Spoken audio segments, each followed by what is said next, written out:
तब तक भक्ति जागृत नहीं हो सकती।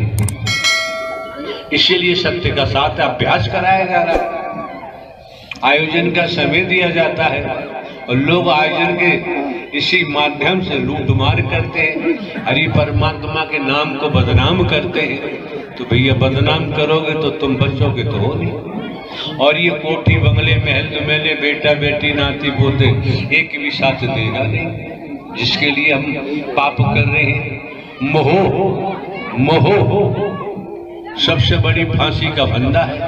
मोह के कारण ही लोभ पैदा होता है, लोभ का बाप वो पाप का बाप लोभ होता है। इसी में फंसे हुए। तो भैया देखो सीधी सी बात है, दुनिया के वेद पुराण शास्त्र धर्म ग्रंथ सभी बोलते हैं कि जस करनी तस। भाई देखो जैसा करेंगे वैसा भोगना पड़ेगा। मिस्टर राजकुमार त्रिवेदी एडवोकेट खड़े हैं पंडाल में। हमने आपसे ही पूछा था कि पंडित जी बताओ 84 लाख योनियां होती है, तो इन्होंने कहा होती है। और हमारे द्वारा हर जगह कहा जाता है क्या कि कर्म करने को दुनिया स्वतंत्र है, भोगने के लिए परतंत्र है।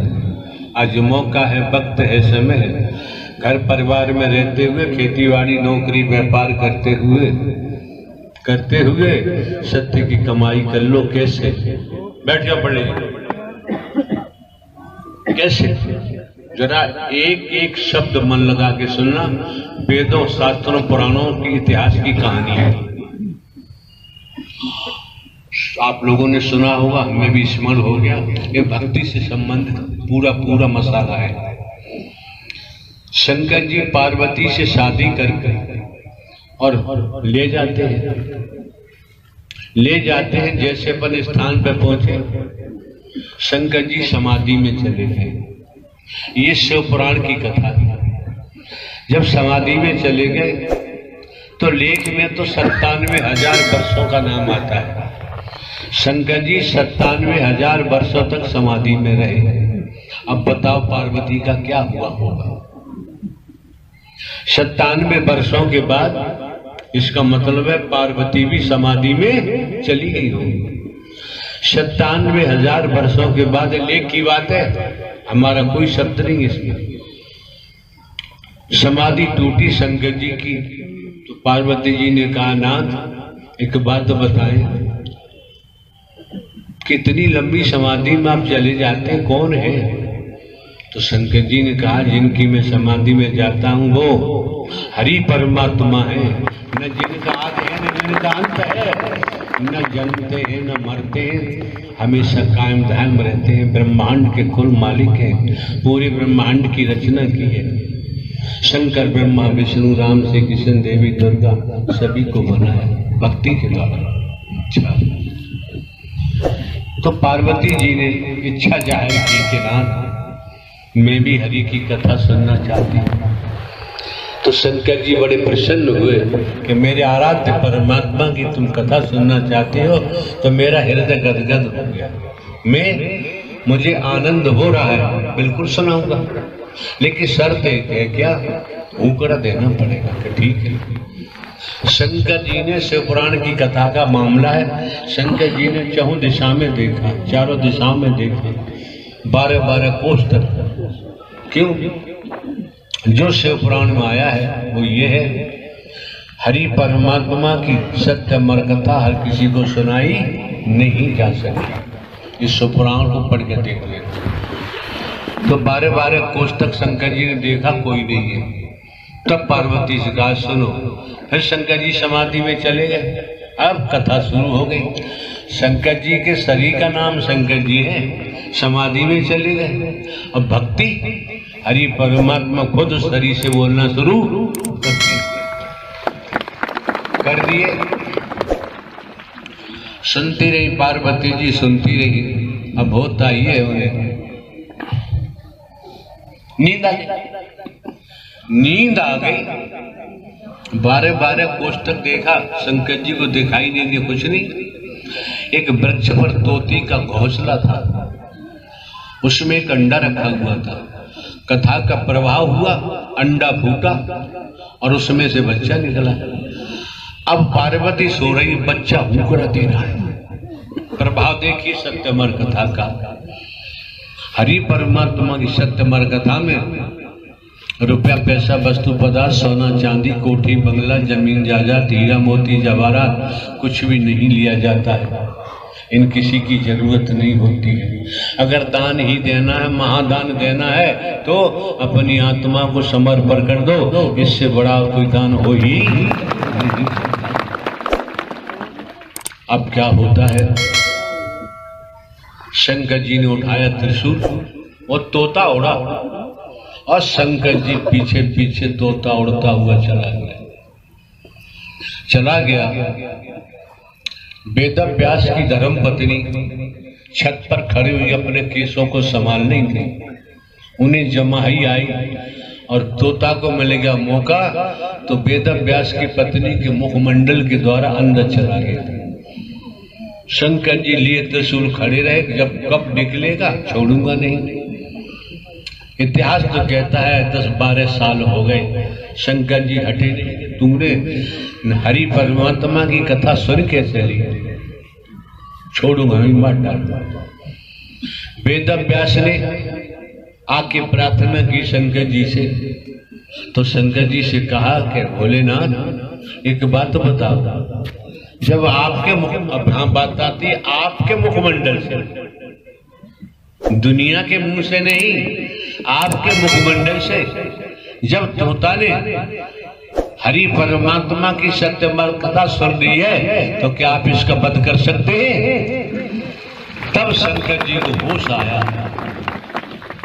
सही बात है, मैं तो क्रोध में था। क्रोध ठंडा हुआ, शंकर जी वापस चले गए। अब शंकर जी वो वेद व्यास की धर्मपत्नी ने कहा, बेटा बाहर निकल या, शंकर तो गए। अंदर से आवाज आती, मैं बाहर नहीं आऊंगा। क्यों? अगर मैं बाहर आता हूं तो मुझे माया लग जाएगी। माया के बारे में सत्यमर कथा हरि की मैंने सुनी है, मैं बाहर नहीं आऊंगा। बहुत प्रार्थना की, बाहर आए, नंग मनंग चल दिए, बहुत रोकते रहे। वेद व्यास की धर्मपत्नी रोकते रहे, लेकिन वो रुके नहीं। किसी जलाशय के किनारे जाके बैठ गए, झोपड़ी भोपड़ी बनाई, वहां रहने लगे। लंबी कहानी है, हम आपको सूक्ष्म में सार बता रहे हैं जो हमको स्मरण हो रहा है। राजा परीक्षित जो अर्जुन का नाती, पांडवों में अर्जुन का नाती, राजा परीक्षित ने किसी ऋषि के गले में मरा हुआ सर्प डाल दिया। उसका बेटा भी ऋषि था, लेकिन ऐसा कहता है, वैदिक काल का इतिहास बताता है। गले में डाल दिया तो ऋषि के बेटे ने श्राप दे दिया, जा 7वें दिन तुझे तक्षक नाम दस्ट लेगा, तू मर जाएगा। ये जानकारी ऋषि को हुई जिनके गले में सर्प डाला। उन्होंने कहा ठीक नहीं किया, लेकिन जानकारी दे दो राजा, बचाव कर सकता है, कुछ कर देगा। राजा परीक्षित को जानकारी दी गई कि 7वें दिन तुम्हें तक्षक नाग आएगा, डस लेगा। राजा की रानी ने, राजा ने बहुत प्रबंध किए, लेकिन परीक्षित ने कहा कौन है? तो संत सुखदेव के पास पहुंचे, जो तोता के नाम सुखदेव नाम रखा गया। वहां पहुंचे, चरणों में गिर गए। राजा परीक्षित ने कहा कि प्रभु, मैं आपसे अपनी उम्र आयु मांगने नहीं आया, मौत से बचा लो ये मांगने नहीं आया। प्रभु, मैं चाहता हूँ, पूरे जीवन में मैंने सत्य की कमाई नहीं की, 7 दिन है मेरे पास, 7 दिन में मैं सत्य की कमाई करना चाहता हूँ। परीक्षित, वो राजा परीक्षित संत सुखदेव को समर्पण हुए, और सुखदेव ने हरि कथा सुनाई। 7 दिन सेवा कर्म किया। जो जीवन भर में सत्य की कमाई न कर पाए, 7 दिन में कर ली, और 7वें दिन तक्षक नाग आया और डस लिया। राजा परीक्षित की मृत्यु हो जाती है। तो बाबूजी, शरीरों की मौत तो कट सत्य है, जन्म मिला है तो मृत्यु होगी। किसी बिल्डिंग का निर्माण हुआ है समय पर, और ये ध्वस्त भी होगी। लेकिन बड़ी तकलीफ होती है। ये बताने वाले बताते हैं, कोई किसी के बारे में नहीं बता सकता। जानते हैं, इन्हें भनक लगती है तो बता देते हैं। यहाँ आकर आदमी झूठ बोलता है और हमको भी धोखा देता है जम जम के। इंसानियत मानवता के नाथ हम खामोश रह जाते हैं, लेकिन किया हुआ कर्म पीछा छोड़ेगा नहीं, भुगतना तो पड़ेगा। भोग के बिना बच नहीं सकते। आप ये भी समझ सकते हैं, दुनियावी कैलेंडर के मुताबिक 20 वर्ष लगभग जमाने में कोई बता दे हमने कहीं से रुपया पैसा वस्तु पदार्थ सोना चांदी कोठी बंगला जमीन जायदाद हीरा मोती जवाहरात कुछ लिया हो।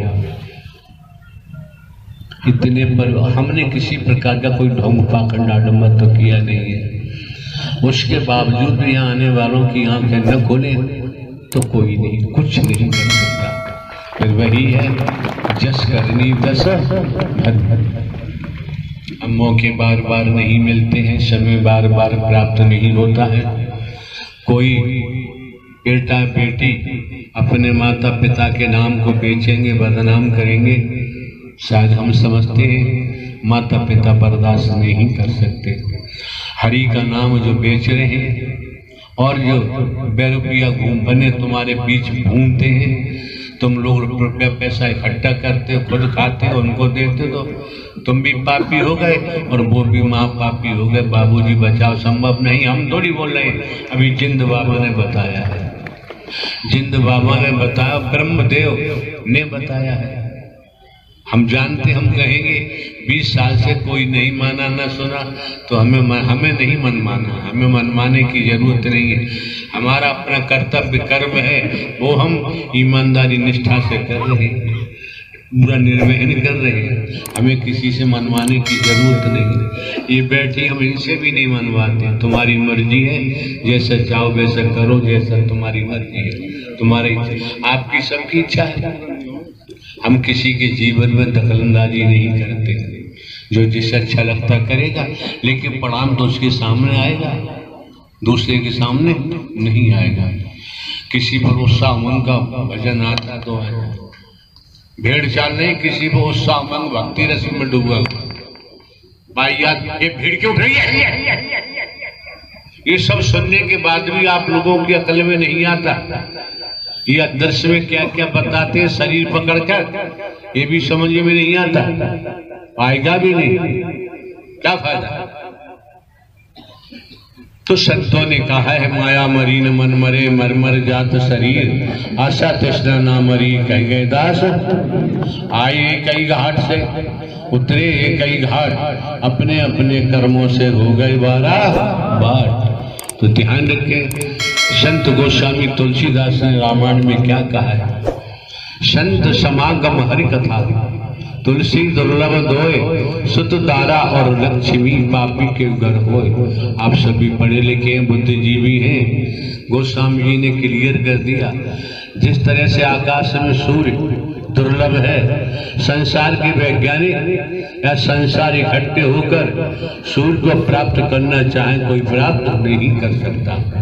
इसी प्रकार संत गोस्वामी जी ने इशारा कर दिया, संतों का समागम हरि कथा दुर्लभ है, लेकिन हरि ने सरल कर दी है, कर से कर्म करो विदनाना, मन रागो जा हरि। उसके बावजूद भी आपकी बढ़िया बुद्धि काम न करे तो कोई कुछ नहीं कर सकता। भक्ति रस में डूबा हुआ और सामंग का भक्त और हुल्लड़बाजी नहीं करते हैं। जरा देवी स्वरूपा का ही परिचय दिया करो। वहां बैठ के भी ये काम हो सकता है जो आके सारी व्यवस्थाओं को चरमरा देते हैं आप लोग। हमारे यहाँ नाचने का प्रावधान नहीं है। सासंग जी प्रेम से बोलना। नारायण साकार हरि की संपूर्ण ब्रह्मांड में सदा सदा के लिए जय जयकार हो, जय जयकार हो, जय जयकार हो। वो बाबा वहां दिखाई दे रहे हैं, अपने श्रद्धा सुमन लेकर आए हैं। श्रद्धा सुमन जो लेकर आता है उसे रोका जाता है, जो कुछ गड़बड़ करने आता है उसे रोकने की हिम्मत किसी की नहीं पड़ती। हो मेरा कोई ना सहारा बिन। तो पुराना भजन हो गया, और तू बता। अभी सुना नहीं था बकली साहब क्या कह रहे थे? दुनिया पद चिन्हों पे चलती है, हरि परमात्मा पद चिन्ह बनाते हैं। इसमें पूरा खेल हो गया। मेरे गौने की बता दो कब ले जाओगे सावरिया, मेरे गौने की बता दो कब ले जाओगे सावरिया। नहीं, शादी बर्बादी, गौना रोना। अब रोना चाहती हूँ तो गौना करवाओ, हम कब मना कर रहे हैं? मेरे सावरिया मेरे मन बसिया, प्यारे नैना करे कमाल जाने, कितने घायल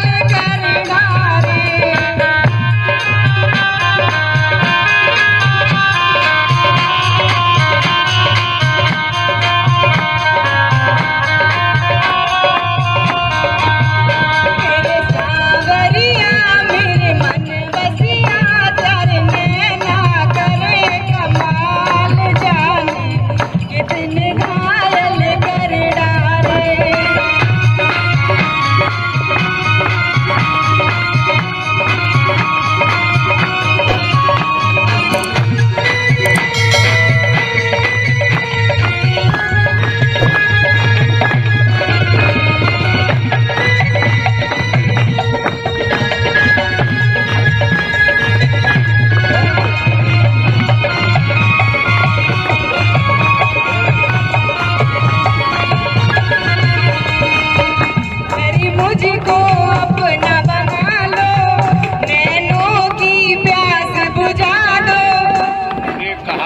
भक्ति रस में डूबा हुआ वो सामंग, और तुम व्यक्तिगत भजन बोल रही हो यार, समझिए मेरी याद। प्रेम से बोलना नारायण साकार हरि के संपूर्ण ब्रह्मांड में सदा सदा के लिए जय जयकार हो, जय जयकार हो, जय जयकार हो। नारायण हरि फिर से बजा दो मुरलिया, आई है सारी जगनिया। हरि फिर से बजा दो मुरलिया, आई है सारी जगनिया। हरि फिर से बजा दो मुरलिया, आई है सारी जगनिया।